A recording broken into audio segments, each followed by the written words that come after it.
নমস্কার। আশা করি আপনারা সবাই খুব ভালো আছেন। সকালবেলা শিউলি গাছের তলা থেকে শিউলি ফুলগুলো আমি কুড়িয়ে নিয়ে এসেছি। দেখুন শিউলি ফুলগুলো কি সুন্দর দেখতে লাগছে।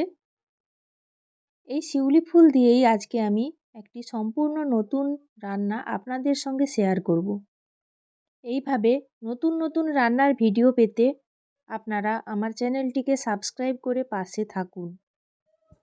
এই শিউলি ফুলগুলোকে আমি ভালো করে বেছে নেব। দেখুন শিউলি ফুলের এই সাদা পাপড়িগুলো আমি নিয়ে নেব আর এই হলুদ অংশটা ফেলে দেব। এই সাদা পাপড়িগুলো দিয়েই আজকে রান্নাটা আমি করব। আর যদি কোনো নষ্ট ফুল থাকে সেই ফুলগুলোকেও আমি বেছে ফেলে দেব। দেখুন হলুদ অংশগুলো বাদ দিয়ে দিয়েছি আর শিউলি ফুলের সাদা অংশগুলো আমি নিয়ে নিয়েছি। কি সুন্দর লাগছে দেখতে সাদা ফুলের পাপড়িগুলো।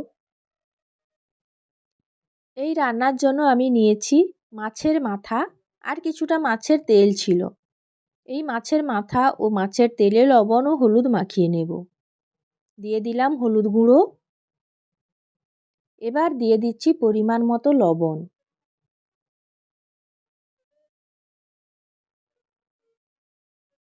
হাত দিয়ে ভালো করে লবণ ও হলুদ মাছের মাথা এবং মাছের তেলে ভালো করে মাখিয়ে নিচ্ছি। রান্নার জন্য নিয়েছি বেগুন। বেগুনগুলোকে কেটে ভালো করে ধুয়ে নিয়েছি। এই রান্নাতে নরম বেগুন ব্যবহার করলে ভালো।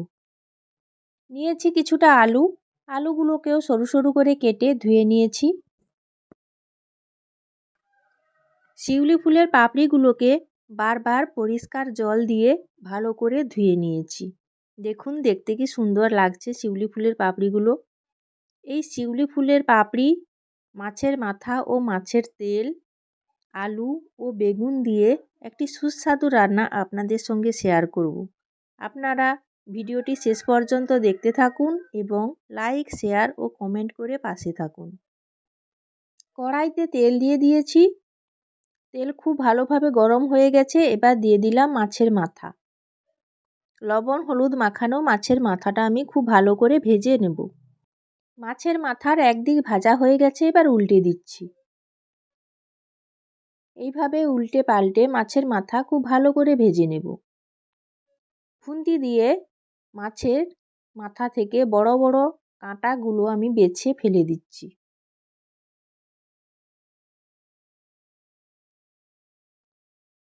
কানকোর কাছে যে বড় কাঁটাটা থাকে সেটাও আমি ফেলে দিচ্ছি তুলে।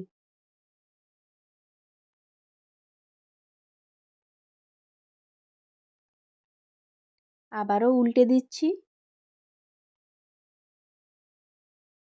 খুন্তি দিয়ে নাড়াচাড়া করে মাছের মাথাটা আমি গুঁড়ো করে নিয়েছি আর ভালো করে ভেজে নিচ্ছি।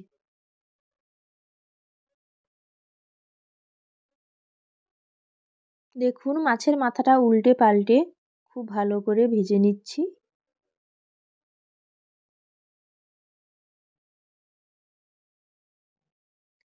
মাছের মাথা লাল লাল করে ভাজা হয়ে গেছে, তুলে নিচ্ছি। দিয়ে দিয়েছি কিছুটা সর্ষের তেল, দিয়ে দিলাম 5 ফোড়ন, দিয়ে দিচ্ছি চেরা কাঁচা লঙ্কা,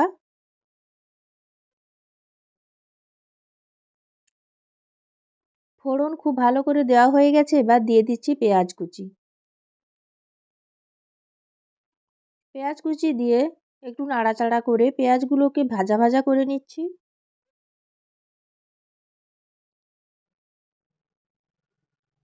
পেঁয়াজগুলো হালকা ভাজা হয়েছে, এবার দিয়ে দিচ্ছি হলুদ গুঁড়ো, দিয়ে দিচ্ছি কিছুটা লঙ্কার গুঁড়ো,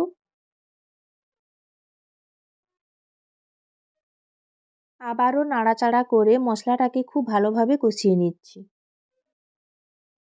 দেখুন মশলাটার কালার কিন্তু খুব ভালো এসছে। দিয়ে দিলাম মাছের তেল। মশলার সঙ্গে মাছের তেলটাও খুব ভালো করে কষিয়ে নিচ্ছি। তাতে মশলাটাও কষানো হবে আর মাছের তেলটাও কষানো হবে।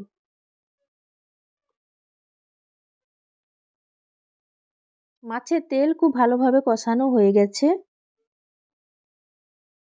এবার দিয়ে দিচ্ছি ভেজে রাখা মাছের মাথা। মাছের মাথা দিয়ে 2-1 বার নাড়াচাড়া করে নিচ্ছি ভালো করে। এবার দিয়ে দিচ্ছি ধুয়ে রাখা শিউলি ফুল।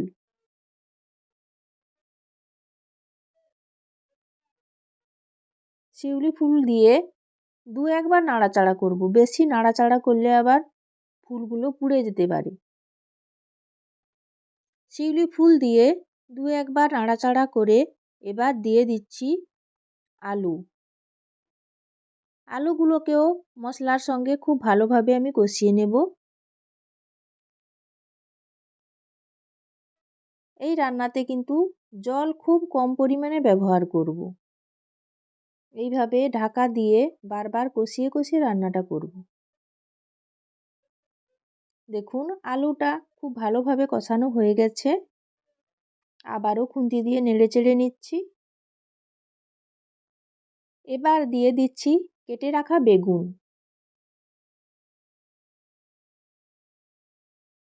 একইভাবে বেগুনগুলোকেও মশলার সঙ্গে ভালোভাবে কষিয়ে নেব।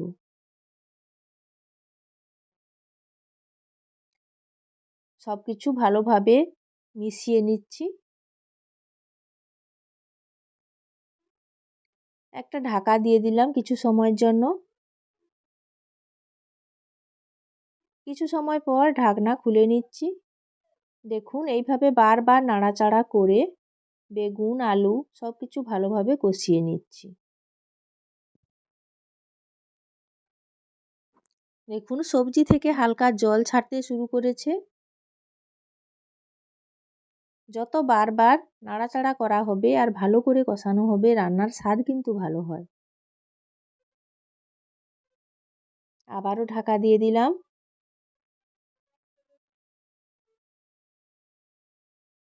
বেগুন খুব ভালোভাবে কষানো হয়ে গেছে। আলুগুলো তো আগেই কষিয়ে নিয়েছি।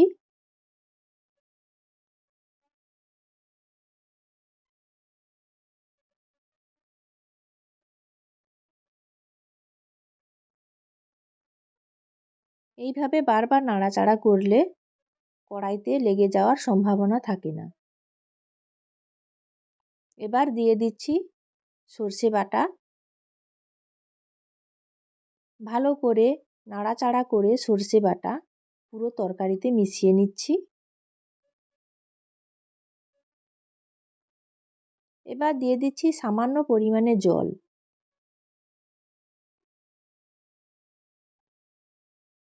আবারও নাড়াচাড়া করে সব সবজিগুলো খুব ভালোভাবে মিশিয়ে নিলাম জলের সঙ্গে। এইভাবে লো ফ্লেমে কিছু সময় ঢাকা দিয়ে রাখবো। তাহলে জলটাও শুকিয়ে যাবে আর রান্নাটাও ভালো হবে। দেখুন জল অনেকটা কমে গেছে। আবারও নাড়াচাড়া করে নিচ্ছি।